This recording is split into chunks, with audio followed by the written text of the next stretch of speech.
everyone, John Wong here. I'm a world traveler. I love to travel. It's my favorite vice that I have. I'm sitting here in Colombia in my apartment, and there's a lot of videos about Colombia, especially Medellin, Colombia. We like to say in America Medellin, but here in Colombia, in Medellin, they like to say it with a J sound. For whatever reason, I don't know. I always thought two L's was a Y sound, but here we call it Medellin. Anyway, I'm here, and there is a lot of videos from young people, but I wanted to give you a perspective, a different perspective from a 56-year-old traveler, and why I chose Medellin, Colombia as a secondary spot that I come visit often.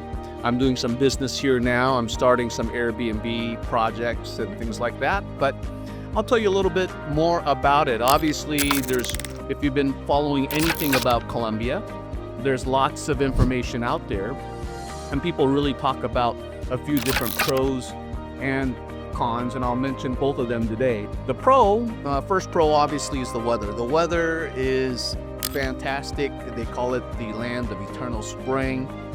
And it's 70 to 75 to no more than typically 80 every single day of the year.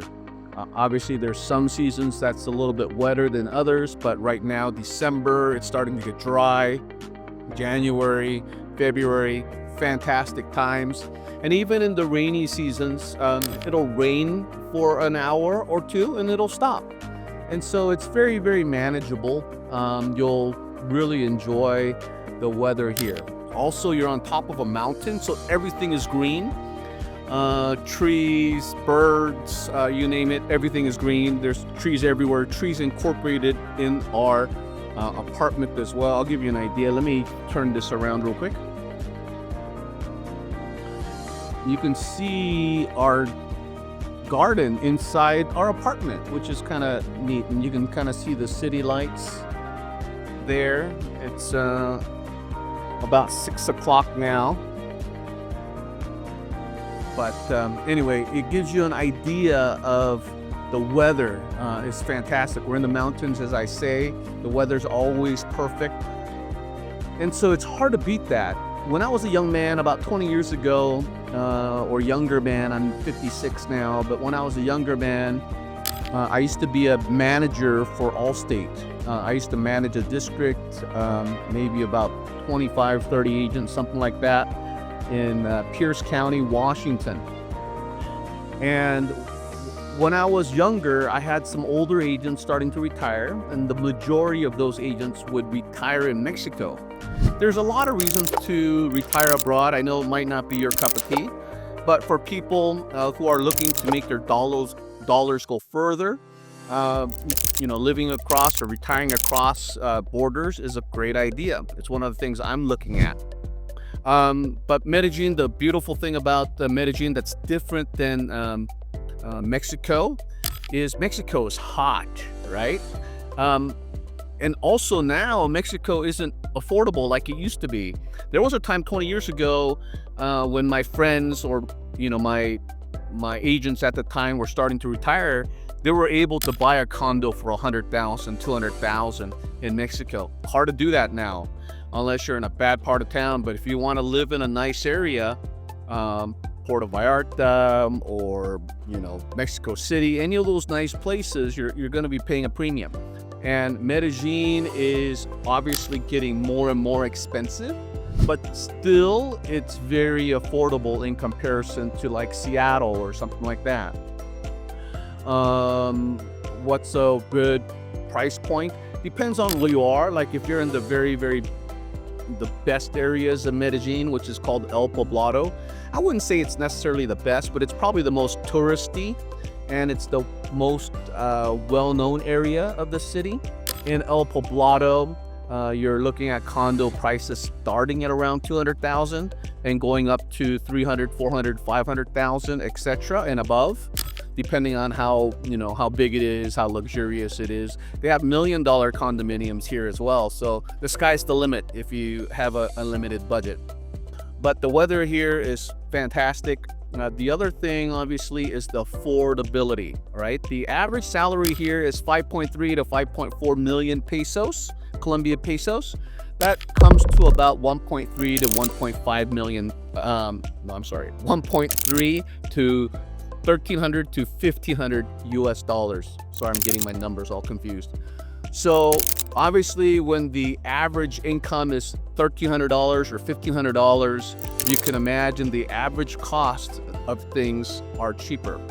Now, I don't know about where you live, but in Seattle, probably the average income is probably closer to 5,000 a month. And so maybe 3 times as much as it is here, in 3 to 4 times what it is here. So I won't say prices are 3 to 4 times cheaper. That's not true. People who say that are lying to you, or they're staying at hostels and really eating just not great food, etc., etc. If you're an older person or you like nice things, expect to pay more, right? To give you an idea, if you want to go to a top restaurant here, you're probably going to spend anywhere from $50 to $75 per person. If you're going to go to an average, like a Mondongo's, or which is a local area, that's still good food, really good local type of restaurants, chain restaurants. You're looking to spend anywhere from $10 to $20. So it's a little bit cheaper than where I'm from, Seattle, all right? But it's not that much cheaper. If you want to go to a kind of a chain restaurant in Seattle, like a spaghetti factory or something like that, you're probably spending about $30 per person there. And if you want to go to a nice restaurant in Seattle, a nice steak shop, you're probably spending $100 to $150 per person. So I would say on average, you can say it's 30% or 50% cheaper here in Colombia. But there are, very affordable options as well. So for example, let's say you want to have a menu of the day. Like if you want to eat like the locals, go to the local place and have a menu of the day, have a soup, have a small drink, have a little bit of meat and some rice and some beans, things like that.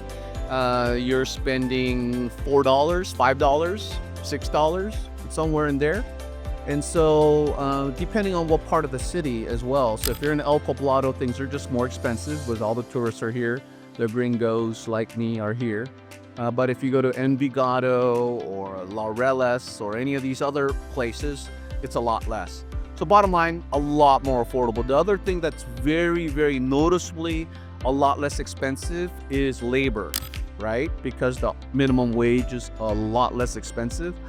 To give you an idea, I just put up some blinds in my condo in the front, just in the living room area, so it would block out the glare when I'm watching TV.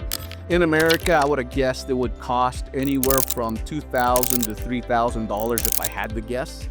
Here, it costs me about $500, $600. So it's a lot less money for things like that. What else? Uber rides are super affordable. Uber rides anywhere within the city is $3 to $5. And so, yeah, you really don't need a car. The only time, I personally bought one because I love to drive. I love being within the city. I love riding my motorcycle here. I love driving here. I just like engulfing myself when I'm within the city. But you may not like that. You might just, if it's just for convenience sake or money sake, don't get a car. Owning a car here is very expensive. The car's expensive, gas is expensive, parking's expensive. It's not worth it. But if you enjoy driving, that's probably the only reason I would get one. And then obviously the other pro here is, believe it or not, even though you're in the middle of a jungle, there's no bugs. It's awesome. There's no bugs. You never get really eaten by mosquitoes. You really never see big cockroaches like in Mexico. You don't see any of that. So it's absolutely beautiful. What are the cons? The cons, especially in Medellin and a lot of parts of where I consider nicer parts of Colombia, where the weather's better, there's no beaches because you're in the mountain, right? So there's no water. In order for me to see water, I have to go to a town called Guatapé, and that's about 2.5 hours away from here, driving in a curvy road. So I don't That's the only downside, really, in terms of the climate and how it looks. Everything else is very beautiful, as you can imagine.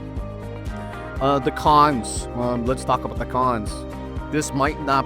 I might get blasted in the comment section, but the food is just mediocre. Colombian food is. You'll grow to love it. Like I crave Colombian food. So when I'm in the United States, I crave it. Every time I go to New York, I have Colombian food because there's a spot that I like. So you end up loving it over time. But the very first time you try Colombian food, you're not gonna like it. It's just salt and pepper. There's really no spices. There's no really flavors.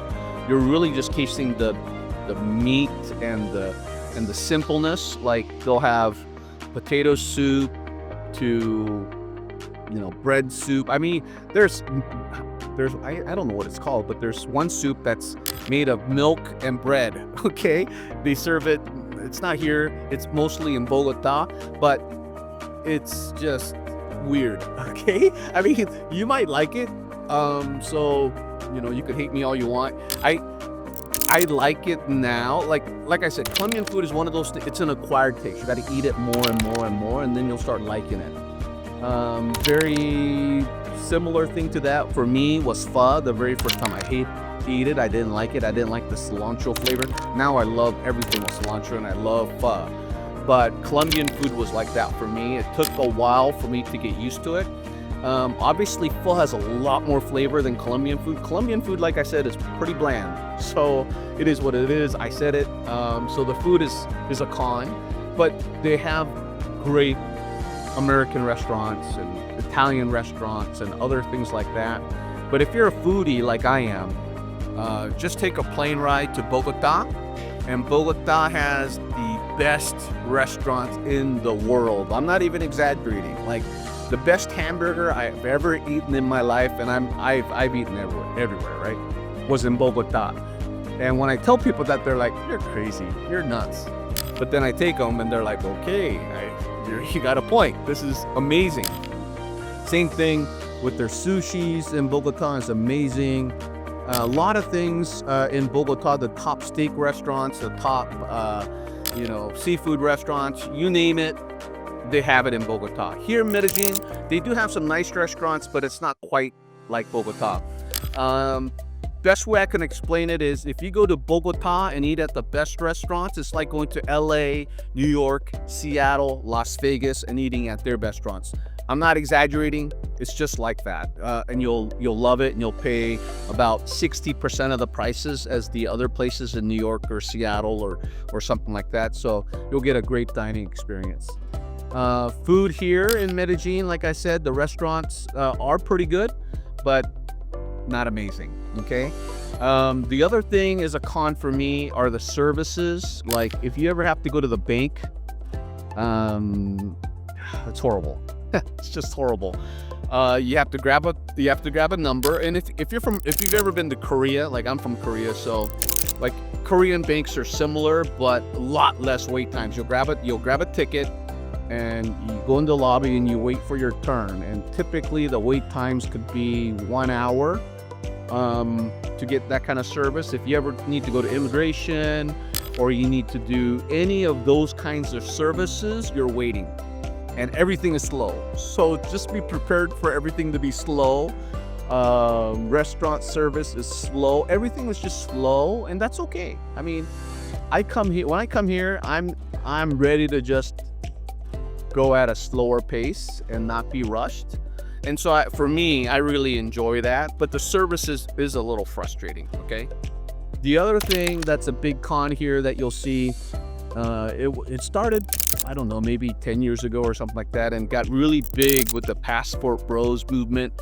There's a lot of sex tourism and drug use going on, but it's one of those things you kind of have to look for it, or you have to be out at night a lot. I mean, if you're out at night, you're gonna see it. I don't really go out at night other than to restaurants and places that are safer, but it's there. The drug use and the prostitution is there, and maybe 3-4 years ago, from what I hear, or maybe longer than that, because when I first came here, it wasn't like that. But I heard that it used to be just a backpacking, tourism, sex tourism type of place. It's not really like that now. Obviously, there still is that culture, but you'll see a lot of families. You'll see older people like me.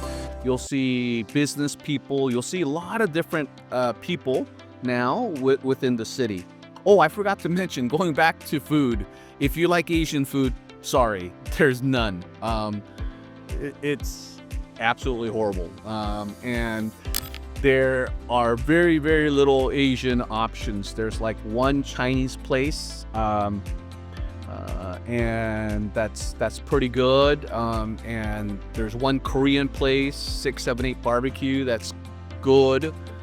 But outside of that, there really isn't. There really aren't many choices. Oh, and a couple of ramen places that are decent. Anyway, back to the sex tourism and drugs. That is a big thing here within the city. If you're looking for it, you'll find it. I hear nothing but bad stories of people who go on Tinder and make a mistake and get drugged, scopolamine, and they get robbed and sometimes killed for their goods. So be smart, right? I think this goes without saying, whether you're in Colombia, Korea, Japan, Europe, any of these places. If you go and do stupid things, chances are you will win stupid prizes, right? So be careful, and just try to avoid hazardous activities, right? Like, I don't know. I just think that's very dangerous. I've never lived in that world, so I don't know. But if that kind of stuff bothers you, don't think it's in your face, because like for me, I've been here for 3 years and I hardly ever see it, because I don't go to those areas, and I don't go out at night very often. So you don't have to worry about that, but that is a con. The other thing that's a huge con for me is the traffic. The traffic, they call it in Spanish, mucho taco. It's like horrible traffic.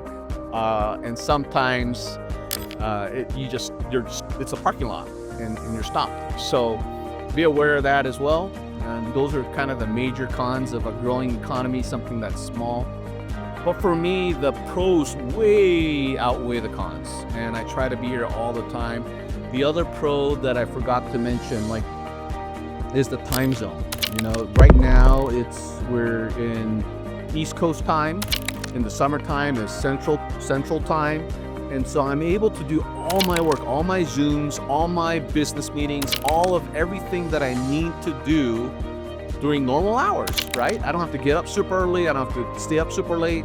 I can work my normal schedule and do everything I need to remotely, and it's fantastic, right? I couldn't do that in Asia. There was like when I was in Korea, I missed every single work meeting I had because their nights were days and days were nights, right? So it was horrible.